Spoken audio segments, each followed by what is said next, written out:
در طول هفته چند بار با هم میریم بیرون؟ هر چقدر که تو بخوای. پس هر هفته یه بار باید با هم بریم سینما. میریم. عاشقم میشی؟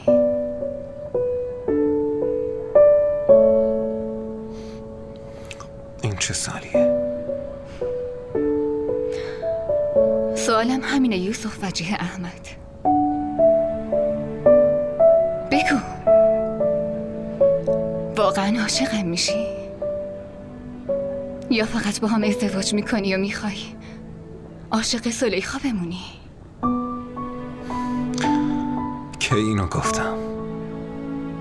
زلیخا رفته. این که همش ازش حرف بزنی چه فایده ای داره؟ فراموشش میکنی؟ بگو، قسم بخور، بهم قول بده جلوت هم بیاد سر تو بالا نمیاری ببینیش.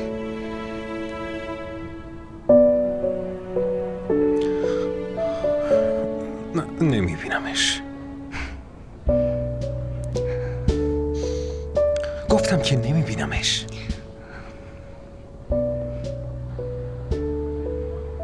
تو دو دل شدی یوسف. چی؟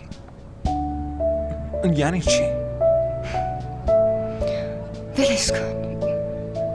فکر میکنم قبول کردی. باشه،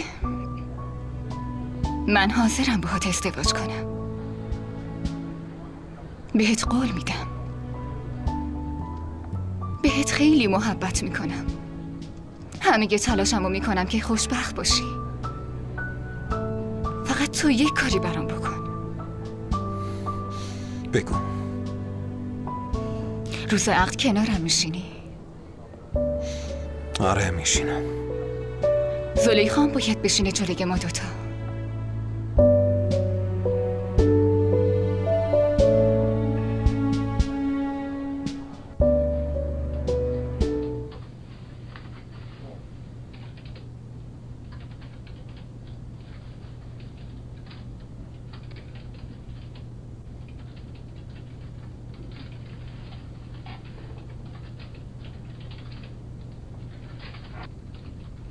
لطفاً همراه من بیاین.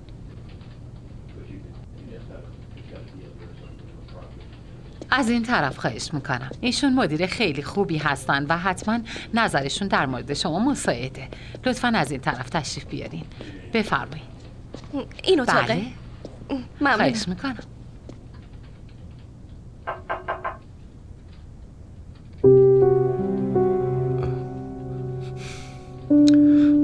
بیا بشین.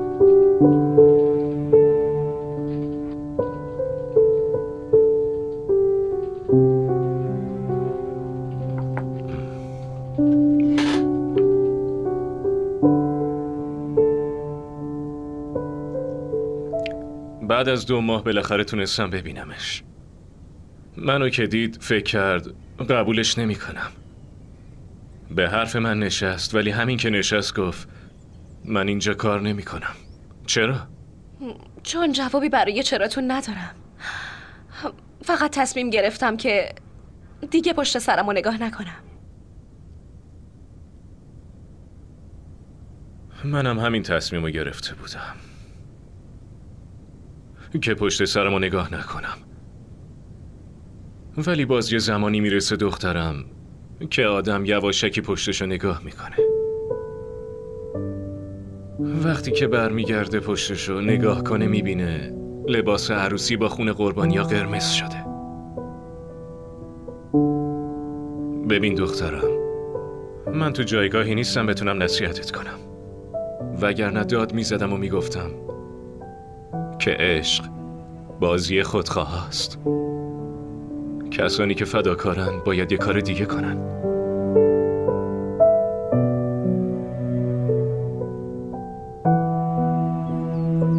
اگه اون پسر بود اسمشو وجیه احمد میذاشتم.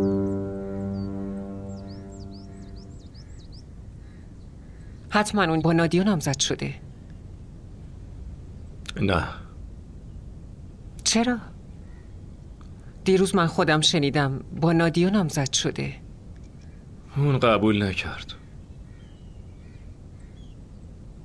نادیا یه شرط سختی برای ازدواج گذاشت. اون شرط به نتیجه نرسید.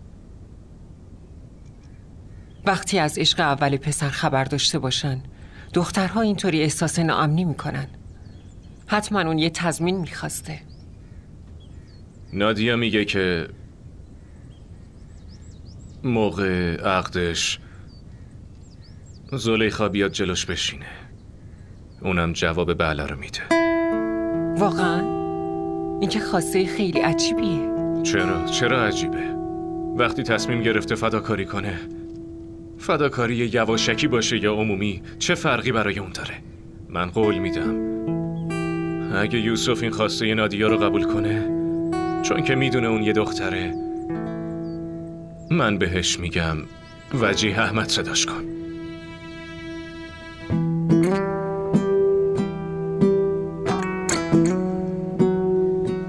دیگه حرفی ندارم.